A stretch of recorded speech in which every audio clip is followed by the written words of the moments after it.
68 വയസ്സുണ്ട്. നടത്തി 40 വയസ്സ് ഞാൻ എത്തിക്കും. അതെ പറഞ്ഞ എന്റെ പുറകിലുണ്ടായിരുന്നാണല്ലോ. ഈ സൗണ്ട് ഞാൻ കേട്ടതാ. അയ്യോ ഒന്ന് ഇളകി ഒന്ന് നടക്കൊന്ന്. എന്റെ ഒരു ഇളക്കത്തിന് നിന്നെ കെട്ടിയതാ ഞാനിപ്പോ കിടന്ന് അനുഭവിക്കുന്നത്. എനിക്ക് ഇളകാനൊക്കെ. എന്റെ പൊന്നച്ചായ ആ കൈ ഇങ്ങനെ വലിച്ച് ഇങ്ങനെ നടക്കണം.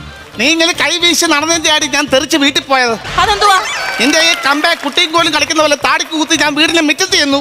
അവിടെ വേലക്കാരി മുറ്റം തൂക്കുമായിരുന്നു. ഞാൻ അവളോട് പറഞ്ഞത് പിടിക്കാമോ എന്ന്. ഇവളെന്നെ കോരി മതിലപ്പുറത്ത് കളഞ്ഞു. അവിടുന്ന് രക്ഷപ്പെട്ട് ഞാൻ ചാടി നിൽക്കാൻ നേരത്ത് പത്രക്കാരൻ വന്ന് എന്നെ മോന്ത പത്രം എടുത്തോ ഒറ്റയേറെ നോക്ക് ചൂടുള്ള വാർത്ത കീറിയിരിക്കുന്നു. പിന്നെ പാലുകാരൻ വന്നപ്പോഴാ ഞാൻ രക്ഷപ്പെട്ടത്. അതെന്തുവാ? പച്ചപ്പാല് പൊട്ടിച്ചു കുടിച്ച് 10 മിനിറ്റ് കിടന്നിട്ടാ ഞാൻ വരുന്നത്. എന്റെ പൊന്ന് മനുഷ്യ, മെഡിക്കൽ കോളേജിലെ ഡോക്ടർ നിങ്ങളോട് എന്തുവാ പറഞ്ഞത്? കിടക്കാനാണോ അതോ ഇന്നും രാവിലെ എഴുന്നേറ്റ് നടക്കാനാണോ?